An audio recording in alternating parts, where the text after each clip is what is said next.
Hello everyone, welcome back to my channel Anna's kitchen home. সকলের পছন্দের ইলিশ মাছের recipe নিয়ে হাজির হলাম। আজকের রেসিপিতে হচ্ছে সরিষা ইলিশ। এটা বানানো অনেক সহজ, সকলেই অনেক ভালো রান্না করতে পারেন, কিন্তু আমি কিভাবে রান্না করি সেটাই আমি আপনাদের সাথে শেয়ার করব।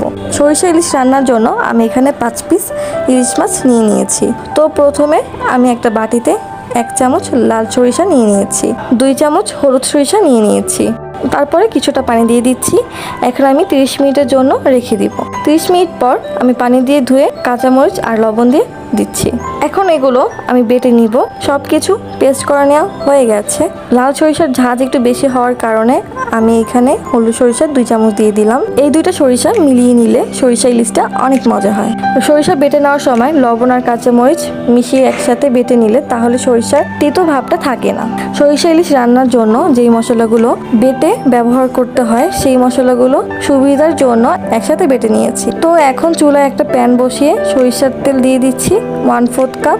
তারপর দিয়ে দিচ্ছি পেঁয়াজ বাটা 1/4 কাপ। তারপর মিশিয়ে নিচ্ছি। এখন আগের থেকে করে রাখা সরিষার পেস্ট দিয়ে দিব। এখন একটু নেড়েচেড়ে দিচ্ছি।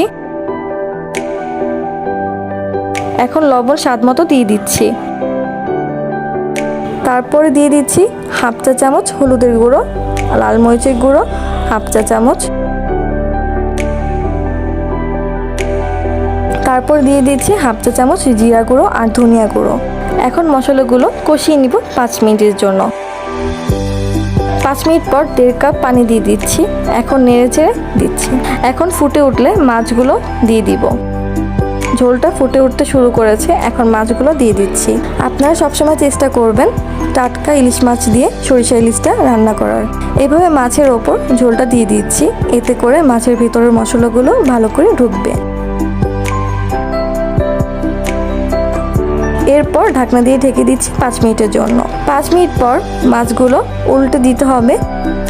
5 মিনিট হয়ে গেছে, এখন দেখব কি অবস্থা। মাছের এক পিঠ হয়ে গেছে, এখন অপর পিঠ উল্টিয়ে দিচ্ছি। এখন এর মধ্যে 4 থেকে 5টা কাঁচামরিচ দিয়ে দিচ্ছি, এতে করে সুন্দর একটা ফ্লেভার আসবে। আবারও ঢেকে দিচ্ছি 5 মিনিটের জন্য। 5 মিনিট পর চুলাটা অফ করে দিব। তো দেখুন সরিষা ইলিশটা রান্না করা হয়ে গেছে। ঝোলটাও কিন্তু মাখা মাখা হয়ে গেছে, ঠিক যতটুকু দরকার। খুব সহজ করে সরিষা ইলিশ রান্না করে দেখালাম। যদি আজকে ভিডিওটি আমার ভালো লেগে থাকে তাহলে প্লিজ আমার চ্যানেলটি সাবস্ক্রাইব করবেন। আজকে বিদায় নিচ্ছি, সবাই ভালো থাকবেন।